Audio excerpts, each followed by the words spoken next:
Intinya sih kami menilai bahwa permohonan ini lebih banyak narasi, asumsi, hipotesa daripada menyampaikan bukti. Dan saya baru dengar dari Pak Kaligis tadi pagi, dia bilang narasi itu bukan bukti. Itu juga asumsi itu bukan bukti, sesuatu yang harus dibuktikan.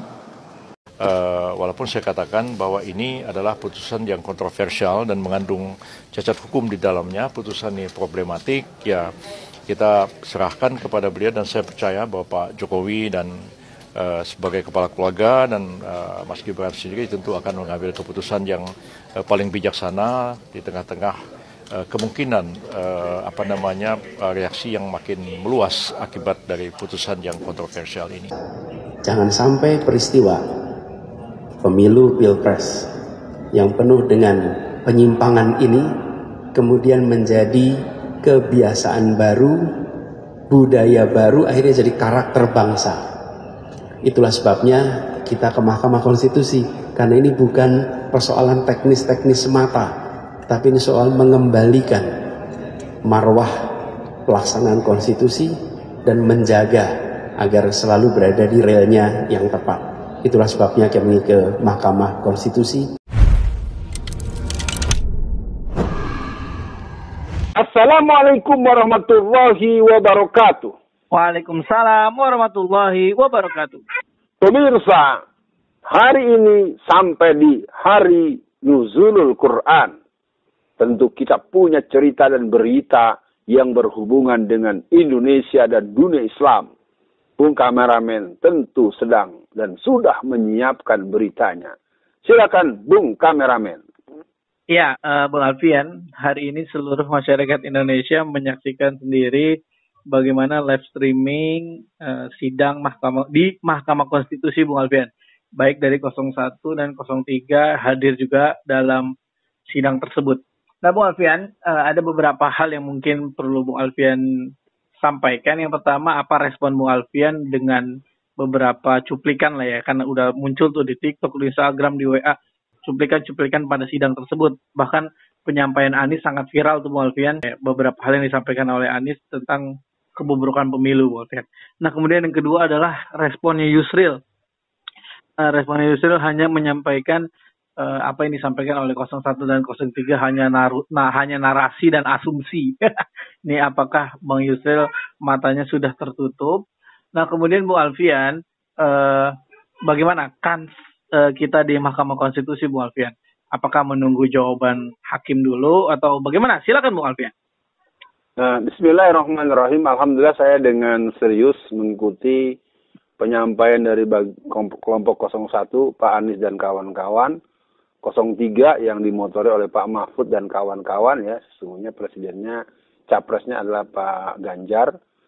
Pertama saya merespon dulu bahwa para pengacara 002 ini menurut saya lebih bersifat merendahkan. Kalimat-kalimatnya semua begitu. Apakah yang disampaikan oleh Otto Hasibuan, apa yang disampaikan Otman Paris, apa yang disampaikan oleh Bang Yusril, itu semua lebih bersifat pokrol bambu yang memang mereka punya pengetahuan dan pengalaman beracara, berperkara dan berperadilan. Kelihatannya ini alat untuk melumpuhkan moral masyarakat. Di pertama saya menghimbau buat masyarakat, mari melihat, karena jawaban-jawaban yang diberikan oleh, katakanlah, bukan jawaban ya, karena mereka lebih bersifat memanfaatkan konferensi pers. Dan ini saya melihat sebagai bentuk agitasi propaganda, yang mana ini harus dijawab juga oleh media-media yang dimiliki, baik oleh PKS TV, baik oleh PKB TV, baik oleh Metro TV, baik oleh media yang dimiliki oleh relawan Anies, baik yang dimiliki oleh PDI Perjuangan, baik yang dimiliki oleh P3, semua media-media ini harus memberikan jawaban-jawaban yang argumentatif dengan kekuatan hukum dan argumentasi hukum yang kuat. Saya melihat para pengacara di kelompok 02 ini memang orang-orang yang punya pengalaman banyak. Tetapi kita tidak boleh takut manakala argumentasi hukum kita kuat.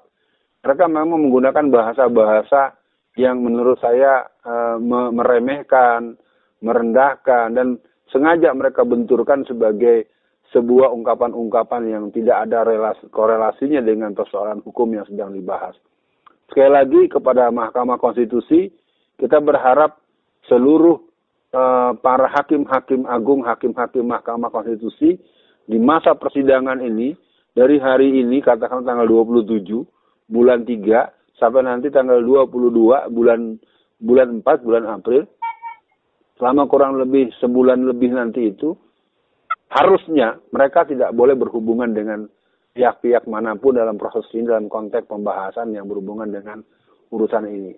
Sekali lagi saya melihat Bung Kameramen, sebagaimana pernyataan seorang guru besar ilmu politik dari UI, Profesor Dr. Nazar Samsudin, mengatakan bahwa masuk ke Mahkamah Konstitusi adalah masuk ke jebakan Batman. Nah, kali ini akan kita lihat, di dua kubu itu ada dua mantan ketua Mahkamah Konstitusi. Di 01 ada Hamdan Zulfa, di 03 ada Pak Mahfud MD. Artinya mereka orang-orang yang punya pengetahuan, punya kemampuan, punya pengalaman yang bisa melawan para pengacara-pengacara yang ada di 02. Menurut saya ini perlawanan betul-betul harus diimbangi dengan kekuatan kontra agitprop. Dan rasanya jawaban saya sementara itu. Ya, Bung Alfian, memang kan memang terlihat betul apa yang Bung Alfian sampaikan. Ya, 02 ini pengacaranya ngenyek lah ya. Kayak Hotman Paris kan dia punya klub malam, beberapa orang juga punya bisnis-bisnis maksiat. Ya, mereka kayaknya memang terlihat hanya untuk menyelamatkan bisnis-bisnisnya Bung Alfian. Nah, tapi memang yang dilakukan oleh pengacara 02 memang udah benar Bung Alfian, dalam artian ya dia kan harus menyenangkan kliennya dong Bung Alfian. Iya, Tapi Bung Alfian, sampai ada yang menarik, ada orang yang yang menyampaikan gini. Pengacara-pengacara gede ini sampai turun tangan ya, cuman buat ngalahin Anies. Nah, berarti kan ini emang satu sisi mungkin ada harapan lah ya di Mahkamah Konstitusi, ada harapan objektif, walaupun kita tidak bisa terlalu berharap banget lah ya. Tapi mungkin Bu Alfian, penyampaian Anies ini menarik juga, karena ada orang yang menyampaikan begini Bu Alfian.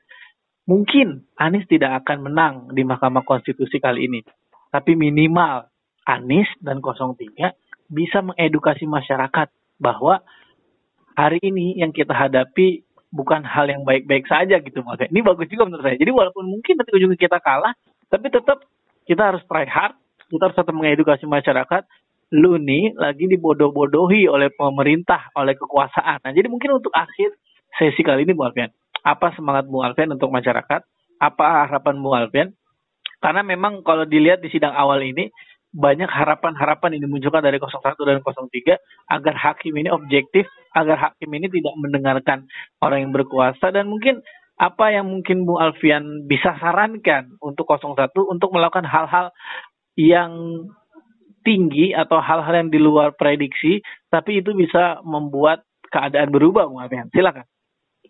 Ya, saya pikir pada proses pembuktian, pada proses pendatangan saksi, menghadirkan saksi, kalau dari saya, Bung Kameramen, kita tidak boleh pesimis. Dan saya ingin katakan, dalam persidangan ini akan ada kejutan yang membuat proses persidangan akan memvonis bahwa terjadi diskualifikasi untuk 02. Artinya, amin gitu. Amin. Artinya bahwa persoalan ini harus dikawal.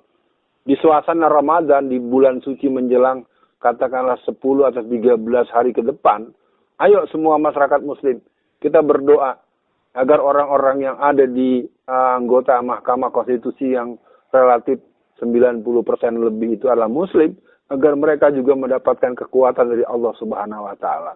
Amin. Nah, dari saya tadi saya sampaikan bahwa seluruh elemen, seluruh komponen harus melakukan kontra agitprop.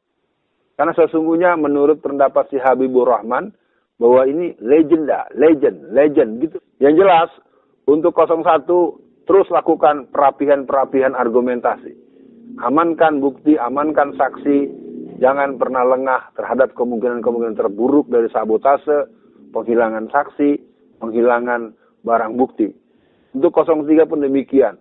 Karena paling tidak dengan kedua pihak ini mempunyai kemampuan menjaga kekuatan argumentasi hukum dengan kekuatan pemahaman-pemahaman yang bisa meyakinkan hakim di Mahkamah Konstitusi, maka saya punya keyakinan tangan Allah pertolongan Allah harus betul-betul sampai kepada batas berani karena benar. Kita jangan takut. Saya setuju dengan pendapat yang tadi disampaikan netizen bahwa akan dan sedang terjadi edukasi. Yang paling penting adalah maju tak gentar membela yang benar. Yang paling penting adalah harus berani memberikan penegasan-penegasan yang bisa sampai ke batas lubuk hati dan pikiran-pikiran yang paling mendalam di para hakim-hakim konstitusi. Saya, Alfian Tanjung, memberikan peringatan buat saudara-saudara yang di Mahkamah Konstitusi. Ketika argumentasi hukumnya kuat, ketika dalil hukumnya kuat, ketika saksinya memberikan penguatan-penguatan yang sangat akurat, pilihan Anda cuma satu, adalah memenangkan yang benar dan menyalahkan yang salah. Pemirsa, tentu sebagai kata akhir dalam penyampaian kali ini, mari kita lakukan upaya-upaya ilahiyat, upaya-upaya insaniat, upaya-upaya alamiah agar kita bisa memenangkan kompetisi duniawi yang seperti ini. Saya nyatakan kemenangan tetap akan di jalan orang yang terus berjuang di garis perjuangannya. 01, 03 sekarang bersama untuk memenangkan di Mahkamah Konstitusi. Setelah itu kita adakan pemilihan. Apakah pemilihan tahap kedua, gelombang kedua, atau pemilihan baru? Maka 01 dan 02 akan berkompetisi. Mari awal dengan cara yang benar, peraturan yang benar, server yang bukan Alibaba lagi, dan pola-pola kampanye yang edukasi. Saya sangat ingin Pak Anies Baswedan dan kawan-kawan, partai pengusung, partai pendukung, seluruh relawan terus mengadakan pembahasan-pembahasan dengan melibatkan Allah dalam setiap langkahnya. Untuk 03, lakukanlah hal yang sama. Tak betul, di sana ada Pak Mahfud dan beberapa pengacara-pengacara berkaliber. Terakhir, mari isi Ramadan kali ini dan buat sejarah negara kita, Indonesia tanpa anak haram konstitusi, Indonesia berdaulat dengan keberanian membela kebenaran kelompok Islamis dan nasionalis. Sekian, Assalamualaikum warahmatullahi wabarakatuh.